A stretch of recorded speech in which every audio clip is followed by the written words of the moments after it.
Police ক্যাম্পে হামলার ঘটনায় জড়িত আন্তঃজেলা ডাকাত দলের এক সক্রিয় সদস্যকে অবশেষে গ্রেপ্তার করতে সক্ষম হয়েছে পুলিশ। মুন্সিগঞ্জের গজারিয়াতে অস্থায়ী পুলিশ ক্যাম্পে হামলার ঘটনায় জড়িত ওই ডাকাত সদস্যকে চাঁদপুর জেলার মতলব উত্তর উপজেলা থেকে গ্রেপ্তার করা হয়।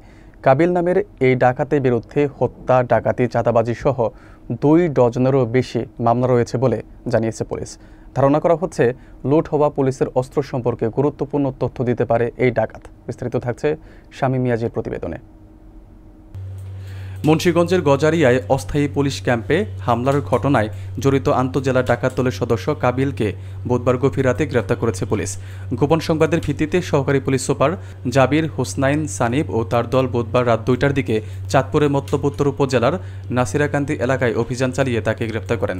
গ্রেপ্তারকৃত কাবিল মুন্সিগঞ্জের গজারিয়া উপজেলার দক্ষিণ জালালপুর গ্রামের খুরশেদ মাঝির ছেলে। পুলিশের পক্ষ থেকে জানানো হয় যে কাবিল আন্তঃজেলা ডাকাত দলের একজন সক্রিয় সদস্য এবং মুন্সিগঞ্জ ও চাঁদপুরে মেঘনা নদীতে ডাকাতি ও চোরাচালান সহ বিভিন্ন অপরাধে সে জড়িত। তার বিরুদ্ধে হত্যা, ডাকাতি, চাঁদাবাজি, অস্ত্র ও মাদকের মতো গুরুতর অভিযোগে 2 ডজনের অধিক মামলা রয়েছে। পুলিশ আরও জানায়, কাবিল 25 আগস্ট গুয়াগাছিয়ার অস্থায়ী পুলিশ ক্যাম্পে হামলার ঘটনায় ব্যবহৃত লুট হওয়া পুলিশের অস্ত্রের তথ্য জানে। একটি ঝুঁকিপূর্ণ অভিযান চালিয়ে কৌশলে তাকে গ্রেপ্তার করা হয়েছে এবং সে 5টি মামলার ওয়ারেন্টভুক্ত আসামি। আটকের সময় তার দেহ তল্লাশি করে 25,800 টাকা, 3টি স্বর্ণের আংটি ও 2টি মোবাইল ফোন জব্দ করা হয়।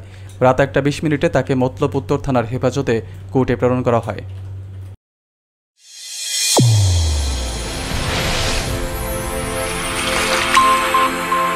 চ্যানেল A1 হৃদয়ের স্পন্দন।